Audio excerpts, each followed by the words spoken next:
I know you love South Africa, but you recently put your stud farm up for sale. Are you going to be spending more time away from South Africa? Is that what the... No, more time in South Africa. I've never travelled on another passport, not that I criticise anybody who has. I've always brought lots of money back to South Africa, which I'm proud of. And I want to go and retire. I'm 81. I'm not ready to retire. You're looking younger every day, though. Well, I'll probably go until I'm 90 and then retire. And then I'd like to retire at Plettenberg Bay. I have a house there. And my daughters will want to retire there, so they'll look after my wife and I. Won't be long before we're 90. So it breaks my heart to sell my farm because it's one of the greatest farms I've ever seen in the world. It's probably the best area you can raise a horse in. But everything shall pass. And even though we built it up from nothing and spent a lot of money on it, we have to move on now. And I'll still stay in the horse business, but in a smaller way. Now, who's the next major golfer in South Africa that we should all be looking out for? Very difficult to always say who will be the next champion because you don't know what's in their heart. You don't know what their nerves are like. You don't look at Ernie Els. Now, Ernie Els has the most beautiful golf swing. He's been a wonderful golfer. He's got the yips. The yips means that you can't putt. So if you can't putt, you can't play. If you look at the last 40 tournaments he's played in, he might have made 10 cuts. It's so sad to see this wonderful golfer. When you get the yips, it's like Tiger Woods. He's also got a bit of the yips. And will Tiger Woods come back? I don't know. He's got a monumental task ahead of him. So you never know what's inside of a man.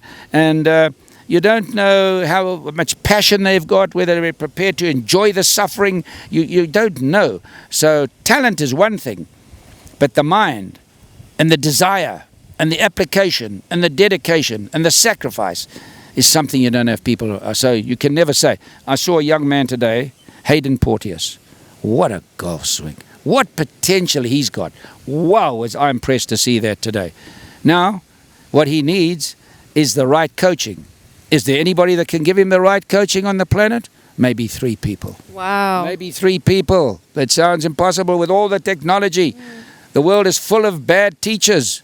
You know, I mean, I see what happened to Tiger Woods. They changed his swing from perfection to something that was dreadful. So here was a man that went to people for lessons and they ruined him.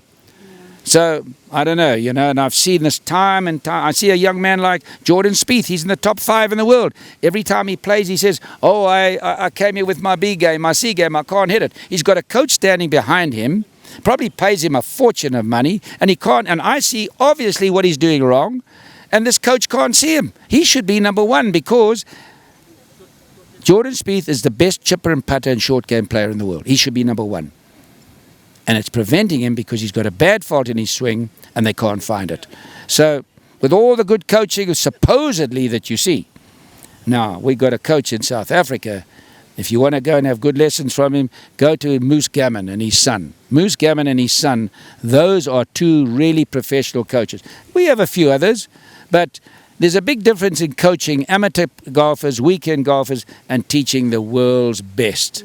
And I find the knowledge, strangely enough, the knowledge when I ask young guys what they're thinking about, how they go about it, I find the answers very, very poor. I know that comes as a big shock, and people will be shocked to hear that, but it's a fact. That's why you have few champions, because few have the knowledge, and knowledge is the light.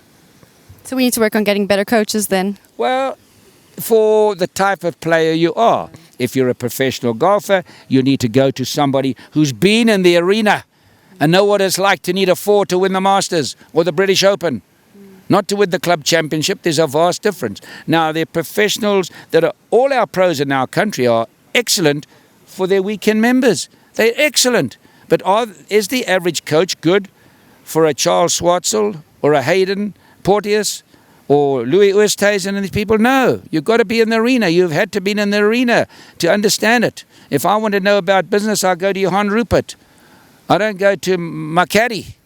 If I want a good caddy, I don't go to Johan Rupert. I go to my caddy, right? It just makes sense. Makes sense. Mr. Player, it's always a pleasure. Okay, Thank you. care.